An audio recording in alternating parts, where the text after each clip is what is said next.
तो बड़ी मम्मी की बेटी का जवाब आ चुका है। बड़ी मम्मी की बेटी शायद बड़ी मम्मी की बद्दुआओं से डरी हैं और उनको लग रहा है कि ऐसा ना हो कि एक माँ का दुआ भी लगता है और एक माँ का बद्दुआ भी लगता है, तो ऐसा ना हो कि ये मुझे बद्दुआएं दे और कहीं मुझे इसका मतलब भारी भरकम चुकाना पड़ जाए। तो बड़ी मम्मी की बेटी जो है ना, वो एक जवाब लेके आई है सिर्फ ओनली फॉर अपनी बड़ी मम्मी।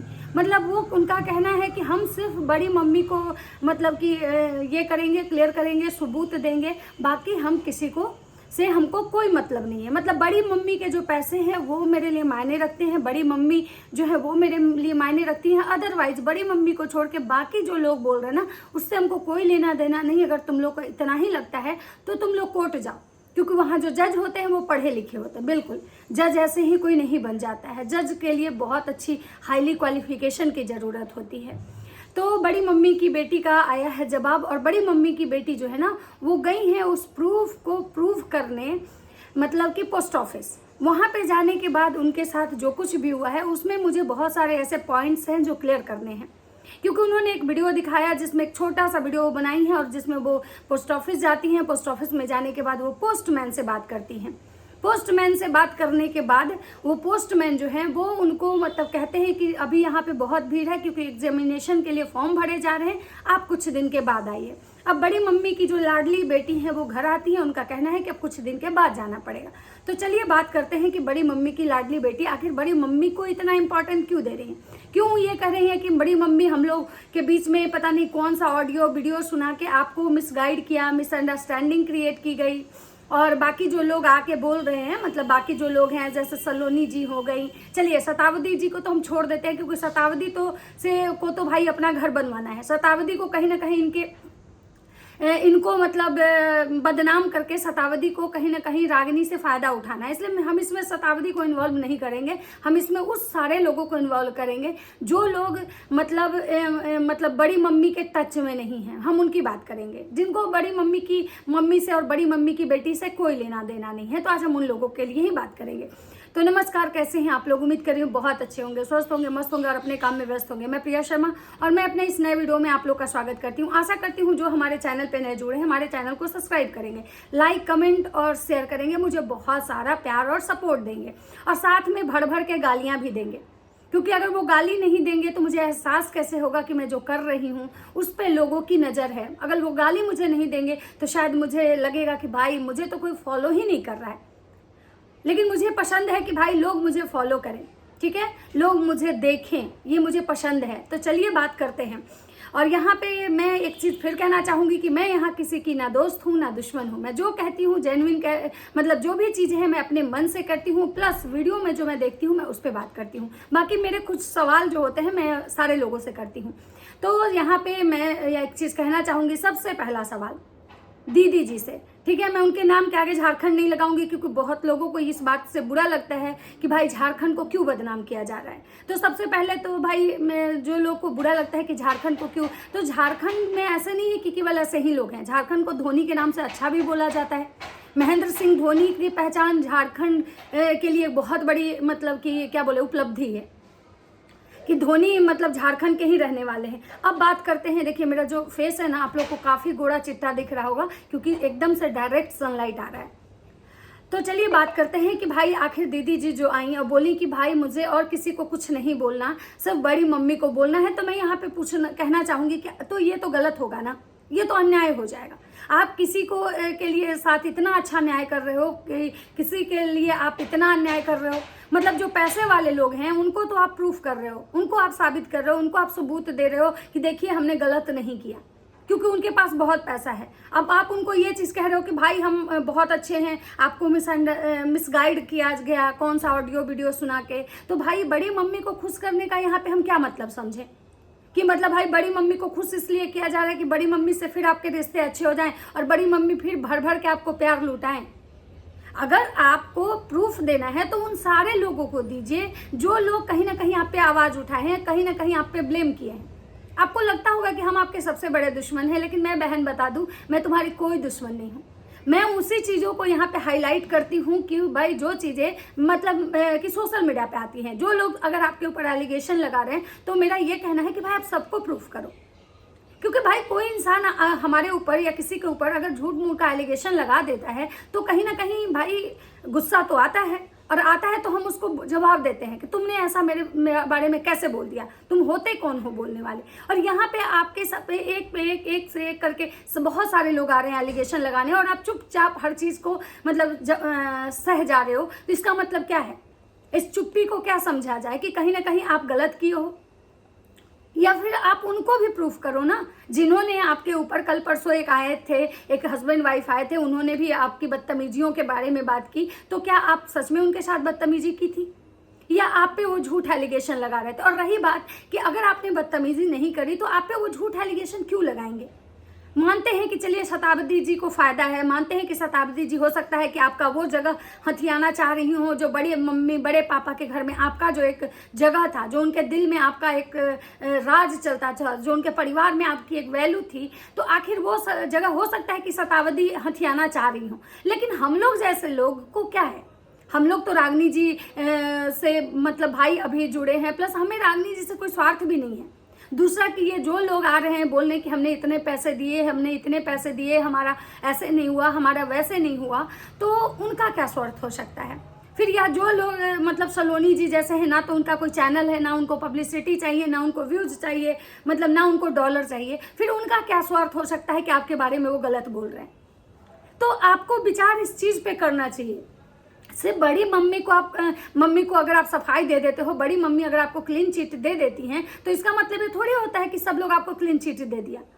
भाई जिसके साथ गलत हुआ है, जिसने आपके खिलाफ आवाज उठाई है, फिर जब अगर आप ये कह रहे हो कि कोर्ट जाओ, अगर तुम्हारे साथ गलत हुआ है तो कोर्ट जाओ, तो फिर ये शब्द तो आपको आपकी बड़ी मम्मी के लिए भी कहना चाहिए कि आप जो हमसे प्रूफ मांग रहे हो कि हमने 13,000 रुपये मतलब यहाँ पे पेड किया था, और हम भी यहाँ 13,000 पेड किए, तो ये आपके और जो आपकी बड़ी मम्मी के बीच में जो ये शब्द आया कि आपकी बड़ी मम्मी का कहना है कि भाई हमने पेड कर दिया था, लेकिन उसके बावजूद भी हमसे 13,000 रुपया लिया गया, तो कहीं ना कहीं ये चीज़ें आपको आपकी बड़ी मम्मी को भी बोलना चाहिए था। आप बोलती हो उनको भी यही शब्द सेम कि भाई हम अगर आपसे 13,000 रुपया लिए हैं तो आप कोर्ट जाइए। फिर ये तो न्याय नहीं हुआ ना। आप अगर न्याय करने बैठी हैं, अगर खुद को प्रूफ करने बैठी हैं, तो आप हर किसी के सवालों को जवाब दीजिए, ना कि स्पेशल मतलब समवन स्पेशल कोई बड़ी मम्मी बड़े पापा। क्योंकि बड़ी मम्मी बड़े पापा हो सकता है कि आपके जीवन में एक अलग स्थान रखते हो, मानते हैं, लेकिन वो इमोशनली। लेकिन बात जहाँ पैसे की एलिगेशन की आती है तो आपको हर किसी का जवाब देना चाहिए, ऐसा मुझे लगता है। बाकी लोगों को क्या लगता है अपनी अपनी राय कमेंट सेक्शन में जरूर देंगे। अब बात करते हैं कि ये जाती हैं वहाँ मतलब कि क्या बोलते हैं, पोस्ट ऑफिस में ये जाती हैं, वहाँ जाके ये पोस्टमैन से बात करती हैं कि हमने ऐसा ऐसा किया था, आपने मुझे कुरियर दिया था, उस कुरियर पे हमसे भी 13,000 रुपया लिया गया और सामने वाली पार्टी से भी 13,000 रुपया लिया गया। लेकिन उस वीडियो में मुझे पता नहीं क्यों मुझे ऐसा लगा वो 2-3 जगह कट लगाया गया है, वो वीडियो वहाँ पे म्यूट किया गया है कुछ देर के लिए, फिर वो इनका कन्वर्सेशन कंटिन्यू हुआ है। अब पता नहीं, हो सकता है कि टेक्निकल प्रॉब्लम हुआ होगा, क्योंकि वीडियो ये जब अपना मतलब पॉइंट रखी है, कुछ बोलना चाहिए, वहाँ पहले म्यूट किया गया है, उसके बाद फिर ये अपना पॉइंट रखी है, उनसे बात की है, फिर वो सामने वाला जवाब दिया है, उसका ये वीडियो मतलब सुनाई है, फिर ये कुछ बोली है, वहाँ पे मतलब वो इंसान बोल रहा है, वहाँ पे म्यूट किया गया है। तो ये पता नहीं टेक्निकल इशू है कि क्या, ये मेरे मन में आया है मतलब इस वीडियो को देख के। बाकी आप लोग को क्या लगता है, आप लोग बताइएगा। अब रही बात कि ये उनको कह रही हैं, वो पोस्टमैन को कह रही हैं कि भाई हमने यहाँ पे मतलब 13,000 रुपया हमसे लिया गया है, और सामने वाली पार्टी भी 13,000 रुपया मतलब दिया है, तो मुझे ब्लेम किया जा रहा है कि हमने 13,000 रुपया मतलब कि जानबूझ के उनसे मांगा है, मेरे पे एलिगेशन लग रहा है। तो सबसे पहली बात तो मैं इनको बता दूं कि ये पढ़ी लिखी हैं या लिखी पढ़ी हैं, ये तो ये जानती हैं, बट मैं यहाँ पे इनको कहना चाहूँगी कि अगर कुछ इस टाइप का फ्रॉड होता है, ठीक है, तो हम पोस्टमैन को नहीं जाते हैं उस चीज़ के लिए ब्लेम करने, क्योंकि पोस्टमैन का उस पोस्ट ऑफिस में क्या एक मतलब ये होता है, वैल्यू होता है कि उसका काम होता है लोगों का पोस्ट डिस्ट्रीब्यूट करना, ना कि लोगों को मतलब क्लीन चिट देना। पोस्टमैन जो होते हैं ना, वो 6 महीना पहले मतलब किसके घर में क्या कुरियर किए, क्या दिए, क्या लिए, किसके किसके घर गए, उनको शायद खुद याद नहीं होगा, क्योंकि उस पोस्टमैन का डेली का वो काम है, हर घर में जाके मतलब कुरियर पहुंचाना, पोस्ट मतलब ये चिट्ठियां देना, या पोस्ट ऑफिस के थ्रू जो भी सामान आता है उसको डिस्ट्रीब्यूट करना। तो मुझे नहीं लगता है कि उस पोस्टमैन बेचारे को शायद इनका शकल भी याद था, सही ये भी याद था कि अच्छा ये कौन है, इनके घर हम गए थे या नहीं गए थे। तो मुझे लगता है कि अगर ये प्रूफ करने गई थी तो सबसे पहले इनको पोस्टमैन के पास नहीं जाना चाहिए था, इनको उस पोस्ट ऑफिस का जो सबसे बड़ा हेड होता है ना, हर पोस्ट ऑफिस का एक होता है ना हेड, उसके पास इनको जाना चाहिए था। बजाबते इनको एप्लीकेशन लिखनी चाहिए थी। 4 दिन बाद उस पोस्टमैन से, ठीक है वो भीड़ होगा जहां पे भी, चलिए मान लीजिए पोस्ट ऑफिस में भीड़ होते हैं, पोस्ट ऑफिस में लेकिन बहुत सारे कैटेगरी भी होते हैं। कहीं पे पैसे जमा करने वाले लोग काउंटर होते हैं, कहीं पे पैसे मतलब निकालने वाले होते हैं, तो कहीं पे कंप्लेंट रजिस्टर्ड करने वाले भी बैठे होते हैं। तो ये शायद गलत जगह चली गई, या तो इनको नॉलेज नहीं था, या फिर ये हो सकता है कि नए तरह का ज्ञान देने की कोशिश कर रही हैं लोगों को ये मतलब कुछ और बताने की कोशिश कर रही हैं, मुझे ऐसा लग रहा है। क्योंकि हम जब कहीं भी जाते हैं, हमारे साथ कुछ गलत होता है, तो हम वहाँ के जो मतलब कि कंप्लेन, जहाँ पे हम कंप्लेन मतलब रजिस्टर्ड करवाते हैं, हम उस काउंटर पे जाते हैं। चाहे हमारे, अगर हम किसी हॉस्पिटल में जाते हैं, किसी ऑफिस में जाते हैं, किसी होटल में जाते हैं, तो हम ऐसा नहीं है, अगर वहाँ पे हमारे साथ कुछ गलत होता है तो हम रिसेप्शन पे केवल अपना एंट्री दर्ज करवाते हैं। अगर हमारे साथ बैंक में हमारे अकाउंट से कुछ फ्रॉड होता है या कुछ होता है, तो ऐसा नहीं है कि हम वहाँ के जो अकाउंट ओपन करता है मुझसे बात करते हैं, हम सीधे मैनेजर के केबिन में जाते हैं और वहाँ पे एक बजाते बढ़िया से एप्लीकेशन लिखते हैं कि हमारा ये अकाउंट नंबर है, इस डेट में हमारे साथ इतने पैसे का फ्रॉड हुआ है, इतना हमारे अकाउंट से कट गया है, जो कि हमने ये पैसे कहीं खर्च भी नहीं किए हैं। तो अगर मान लीजिए पोस्टमैन के पास गई, तो आपको क्या लगता है वो पोस्टमैन इनको कौन सा न्याय दिलवा देता, और वो पोस्टमैन बेचारे को याद कैसे होगा। और रही बात कि ये जो पोस्टमैन के पास गई हैं और ये जो चीज़ें हैं, सबसे पहले तो अगर इन्होंने 13,000 रुपये कैश अगर मतलब पोस्टमैन को दे के वो कुरियर रिसीव किया होगा, तो सबसे पहले जब हम कोई कुरियर रिसीव करते हैं ना, और जब हम पेमेंट करते हैं, तो हमको बजाबते रिसिप्ट मिलता है। अगर हम पेमेंट करते हैं तो, और अगर हमारा पेमेंट ऑलरेडी किया हुआ रहता है, तो हमें बस ओनली एक सिग्नेचर करना होता है, जो मतलब कि अगर पोस्ट ऑफिस से आते हैं। अदरवाइज तो आप देखते हैं कि अगर अमेजोन, फ्लिपकार्ट या फिर मैंत्रा, ये सब अगर जगह से अगर कुरियर आता है, तो वो कुरियर तो हम नॉर्मल लेते हैं, पैसा पेमेंट करते हैं, हमें कोई भी मतलब ये नहीं होता है। तब भी हम जब स्कैन करते हैं तो हमारा स्कैनर यूज होता है, अगर हम कैश देते हैं तो वो रिसीव में दिखाता है। लेकिन पोस्ट ऑफिस से अगर कोई कुरियर आता है और जिसके नाम का अगर कुरियर होता है ना, तो वो इंसान का बजाबते उस डेट का उसमें वहाँ साइन होता है, और जब साइन होता है ना, आप रिसीव करेंगे ना तो वो साइन करेगा, और अगर आप पेमेंट करेंगे ना तो आपको रिसिप्ट देता है। अब पता नहीं इनको दिया या नहीं दिया, लेकिन कोई 13,000 रुपया जो होता है ना, बहुत हैवी अमाउंट होता है। और इन्होंने उनको जब कैश दिया, ऐसा भी नहीं है कि स्कैन कर दी या ऑनलाइन पेमेंट की थी, जब ये कैश दी थी तो इनके पास तो वो रिसिप्ट भी होना चाहिए, और वो रिसिप्ट लेके इनको पोस्ट ऑफिस के पोस्टमैन के पास नहीं, बल्कि पोस्ट ऑफिस के हेड जो होते हैं ना, उनको देना चाहिए। अब रही बात कि जिस तरीके से पोस्टमैन से ये बात कर रही थी, पोस्टमैन भी इनको शायद नहीं पहचान रहे थे, क्योंकि पोस्टमैन के दिमाग पे ये बार बार जोर डलवा रही थी कि आप कुछ दिन पहले, 6 महीना पहले हमारे पास कुरियर लेके गए थे और हमने रिसीव किया था, हमने आपको 13,000 रुपये दिए थे, ऐसे वैसे उनको मतलब जोर दिलवाने की ये कोशिश कर रही थी, लेकिन वो बेचारा इनको पहचान नहीं रहा था। अब बात यहाँ पे एक चीज़ और हम करते हैं, हमारे साइड जो होता है, मैं वो बता रही हूँ, मैं किसी पे एलिगेशन नहीं दे रहा, हो सकता है झारखंड का रूल कुछ और हो, बिहार का रूल कुछ और हो। तो मैं यहाँ पे एक चीज़ आप लोग को बताना चाहती हूँ कि हमारे एरिया के जो पोस्टमैन होते हैं, जो पोस्टमैन हमारे एरिया के होते हैं ना, वो उनकी बजाबते ज्वाइनिंग होती है, ठीक है, उनका ज्वाइनिंग होता है, और वो जब आते हैं ना तो हर 6 महीने पे वो नहीं बदलते हैं। उनकी ज्वाइनिंग जब होती है तो कम से कम 2 साल, 3 साल, 4 साल तक कोई पोस्टमैन कंटिन्यू हमारी एरिया में सर्विस देते हैं। और वो जो पोस्टमैन होते हैं ना, वो बजाबते हर घर में मतलब के लोगों को पहचाने या नहीं पहचाने, लेकिन हाँ एक बात है कि जिसके घर में हमेशा कुरियर आता है, अगर डाक से कुछ आता है, हमेशा मतलब कुछ आता है, तो उस घर के लोगों को वो बजाबते पहचान जाते हैं। क्योंकि अगर मान लीजिए जो इनका लोकेशन होगा, जो इनका एरिया होगा, वो एरिया पे अगर वो बेचारे बार बार जाते होंगे तो वो जरूर इनको पहचानते होंगे। और मुझे जहाँ तक लगता है कि ये जो बड़े पापा बड़ी मम्मी हैं, हमेशा इनके लिए कुछ ना कुछ कुरियर करवाते ही थे।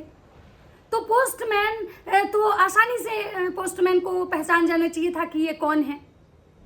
अब पता नहीं, हो सकता है कि कहीं अगर पोस्टमैन बदल गए होंगे, मतलब उनके यहाँ थोड़ा जल्दी बदलते होंगे, तो मैं वहाँ पे कुछ नहीं बोल सकती हूँ। लेकिन हमारे यहाँ का रूल है कि भाई जब तक 4 साल 5 साल तक कंटिन्यू मैंने देखा है पोस्टमैन, एक पोस्टमैन, फिर उनकी जब कहीं और ट्रांसफ़र होती है तब वो बदलते हैं। अदरवाइज वो कंटिन्यू सर्विस देते हैं। अब बात करते हैं कि ये जो बोली कि अब हम कुछ दिन बाद जाएंगे और ऐसे, तो मैं इनको यहाँ पे एक सजेशन देना चाहती हूँ। अब पता नहीं, हो सकता है कि इनके पास वो दिमाग हो, लेकिन अगर नहीं होगा तो मैं इनको बोलना चाहूँगी कि आपको पोस्टमैन के पास नहीं जाना है, आपको डायरेक्ट जो है ना वो जाना है, मतलब वहाँ जो आपको रिसिप्ट, क्योंकि बिना रिसिप्ट के आधार पर अगर आप मैनेजर पोस्टमैन में, पोस्ट ऑफिस में भी अगर आप बात करती हैं ना बिना रिसिप्ट के आधार पे, तो आपका बात कोई वैल्यूबल नहीं होगा। क्योंकि ये सोशल मीडिया नहीं है कि यहाँ पे हम आके बोल दे रहे हैं और हमको कोई गलत जवाब दे रहा है, ऐसा नहीं होता है। आप किसी भी गवर्नमेंट ऑफिस में आप जाते हो, किसी भी प्राइवेट बैंक में भी आप जाते हो ना, तो वो प्रूफ मांगते हैं। तो आपके पास अगर वो रिसिप्ट होगा जिस वजह से आप पेमेंट की हैं, तो वो रिसिप्ट आप अपनी बड़ी मम्मी को भी भेज दीजिए कि देखिए बड़ी मम्मी, हमने सच में इतना कैश इनको पेमेंट किया है। और अगर सबसे बड़ी बात है कि अगर आप, हाँ एक चीज़ और यहाँ पे मैं गलत शायद बोल रही हूँ, क्योंकि आपने 13,000 रुपये कैश दिए, वो भी 13,000 रुपये आपकी बड़ी मम्मी ने आपको मतलब पे किया था, और आपकी बड़ी मम्मी का कहना है कि भाई हमने पहले से ही यहाँ पेमेंट कर दिया था। तो मैं रागनी जी से यहाँ एक चीज़ कहना चाहूँगी कि रागनी जी, आपकी मम्मी ने जो वहाँ से पेमेंट डन किया था उस कुरियर का, वो रिसिप्ट तो आपके पास होगा, वो रिसिप्ट आपके पास तो होगा ना भाई कि पेमेंट डन किया हुआ है।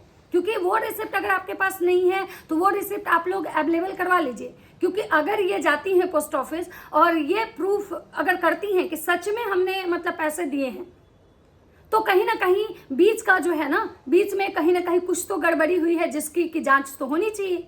कि पोस्ट ऑफिस वाले एक बार मतलब पैसा लेके फिर दोबारा किसी से कैसे पैसे ले सकते, एक ही कुरियर के डबल पेमेंट क्यों? तो ये मतलब जो चीज़ें हैं ना, ये चीज़ें होनी चाहिए। तो मैं यहाँ पे यही कहना चाहूँगी कि आप शायद गलत जगह पे जा रहे हो, आपको मतलब पोस्टमैन के से बात नहीं करनी चाहिए, क्योंकि पोस्टमैन का काम होता है जो पोस्ट ऑफिस में चीज़ें आती हैं उसको बांटना। जस्ट लाइक कुरियर जो होता है ना, डीसी हो गया, फर्स्ट फ्लाइट हो गया, उसके बाद अमेजोन हो गया, मैंत्रा हो गया, तो ये जो सारी चीज़ें होती है एक वेयर हाउस में आती है कंपनी के थ्रू। कंपनी का जो मतलब एम्प्लॉय होता है, जो मैंत्रा का डिलीवरी बॉय हो गया, अमेजोन का डिलीवरी बॉय हो गया, फ्लिपकार्ट का हो गया, वो बेचारा जो होता है वो लेके जाता है, कुरियर लोगों को देता है, और अगर वो कुरियर मतलब पेमेंट हो चुका होता है तो वो कहता है पेमेंट हुआ है मैम, डन है, और अगर नहीं होता है तो बोलता है आपको इतने पैसे पेमेंट करने पड़ेंगे। तो आपने अगर 13,000 रुपया किसी कुरियर वाले को दे के, किसी पोस्ट ऑफिस के एम्प्लॉय को आपने दिया है, और अगर वो इंसान आपको रिसिप्ट नहीं दिया है उतने पैसे का कि वो रिसीव किया, आखिर रिसिप्ट का तो कोई रिसिप्ट होता होगा ना भाई। और अगर रागनी जी की मम्मी वहां से कुरियर की थी, तो रागनी जी की मम्मी को भी कुरियर में अगर वो पेमेंट करते हैं हम, तो हमको रिसिप्ट वहां से देता है कि इस कुरियर का वजन इतना हुआ, उस कुरियर का मतलब वजन के अकॉर्डिंग मतलब कि उसका रेट मतलब डिसाइड होता है। तो मुझे लगता है कि इस बारे में आप लोग दोनों मतलब विचार कर लीजिए। और रहा जहां तक बात कि हम बड़ी मम्मी को ही प्रूफ देंगे, तो ये गलत है। हर इंसान आपके लिए बराबर होना चाहिए। कोई अगर 500 रुपये भी दिया है और 500 का भी एलिगेशन अगर आपके ऊपर लगा रहे हैं ना, तो उसके 500 की वैल्यू ना बड़ी मम्मी के 5 लाख के बराबर है। बड़ी मम्मी पैसे वाली हैं, उनके लिए भले हो सकता है पैसे मैटर करे या ना करे, लेकिन जो गरीब लोग हैं, कमजोर लोग हैं, लाचार लोग हैं ना, उनके लिए ना पैसे बहुत मैटर करता है। मैं आपसे ही पूछना चाहती हूँ, अगर आपने किसी को अगर पैसे दिए होते 2,000, 3,000, 4,000, 10,000, मैं ये पूछना चाह रही हूँ ये दीदी जी से, तो क्या दीदी आप नहीं लड़ते अपने पैसे के लिए? क्या आप अपने पैसे ऐसे ही मुफ्त में किसी को दे देते? 500 रुपये आप बोलिए ना, अगर 5 रुपया भी अगर किसी का गुम हो जाता है अपने ही घर में, इधर उधर रख देता है ना, तो उसको 10 बार ढूंढता है इंसान। ये इंसान का नेचर है। इंसान अगर एक सुई भी भुला देता है ना, तो 10 बार ढूंढता है। तो 500 रुपये, 1000 रुपये बहुत मैटर करते हैं। तो मैं यही कहना चाहूँगी कि जैसे उस दिन लाइव में जो आए थे हस्बैंड वाइफ, आप उनकी भी बातों का जवाब दीजिए कि आप पे वो गलत एलिगेशन लगा रहे हैं। या बहुत सारे लोग, कल भी मेरे एक लाइव में एक लड़की आई थी, बोली कि मेरी फ्रेंड जो है ना, उससे पहले 500 मांगा गया, फिर 2,000 मांगा, फिर 20,000, फिर 1,20,000 रुपया पूजा करवाने के नाम पे। तो मैं यहाँ पे एक चीज़ और कहना चाहूँगी, मेरा वीडियो तो बड़ा हो रहा है लेकिन मैं कहना चाहूँगी कि भाई आप खुद सोचो कि कोई स्टूडेंट की पैकेट मनी कितनी होती है। स्टूडेंट के पास सोर्स ऑफ अर्निंग कुछ नहीं होता है। और अगर आप किसी स्टूडेंट को, किसी बच्ची को आप ये सिखा रहे हो कि इतने पैसे में अगर आप पूजा करवा लेते हो तो आपका जो ग्रह गोचर है वो खत्म हो जाएगा, या आपको एक अच्छी लाइफ मिलेगी, या आपको जॉब मिल जाएगा, और अगर उसके पास पैसे नहीं, तो आप सोच रहे हो, ऐसे ही बच्चे ना क्राइम की तरफ बढ़ते हैं। ऐसे ही बच्चे जो होते हैं ना वो गलत करने की कोशिश करते हैं। ऐसे ही बच्चे होते हैं ना जो चोरी चकारी अपने घर में अपने पेरेंट्स से छुपा के पैसे के लिए कोई भी गलत काम कर सकते हैं। तो मैं हमेशा यही कहूंगी कि अगर आप पैसे लेते भी हो अपने पेट कॉल का तो आप उस इंसान से लो जो सक्षम है। लेकिन आप इस तरह से छोटे छोटे बच्चे जो अभी स्टूडेंट हैं उनको इस तरह की चीज़ों में प्लीज़ मत घसीटो, बहुत गलत है। कल आपकी भी एक बेटी है, अगर उसके साथ कोई ऐसा करेगा तो बताइए आपको कैसा लगेगा। मैं आपकी बेटी से मुझे बहुत सिंपैथी है क्योंकि छोटी बच्ची है। बच्चों को तो खैर बीच में लाना भी नहीं चाहिए किसी भी चीज़ में, लेकिन बच्चे सबके बच्चे होते हैं। आप भी किसी की बेटी हैं, आपकी भी माँ है, ये मतलब एक जनरेशन वाइज चलता है। तो हम अगर किसी के बच्चे के साथ गलत करेंगे ना तो भाई कहीं ना कहीं भगवान देख रहा है, कर्मा बैक होता है। तो मैं यही कहूंगी कि आप अगर जवाब देना चाहते हो तो सबका जवाब दो, ओनली फॉर बड़ी मम्मी को अगर अप्रूव भी कर देते हो तो बाकी लोग का क्या, बाकी तो आप सवाल उठाते ही रहेंगे। बाकी आपकी खुद की लाइफ है, खुद की जर्नी है, आपको क्या करना है, कैसे करना है आप सोचिए। लेकिन हाँ, अगर सोशल मीडिया पे बात आती है तो हमारा तो बात करने का काम है। तो चलिए मिलते हैं नेक्स्ट वीडियो में, तब तक सबको बाय बाय।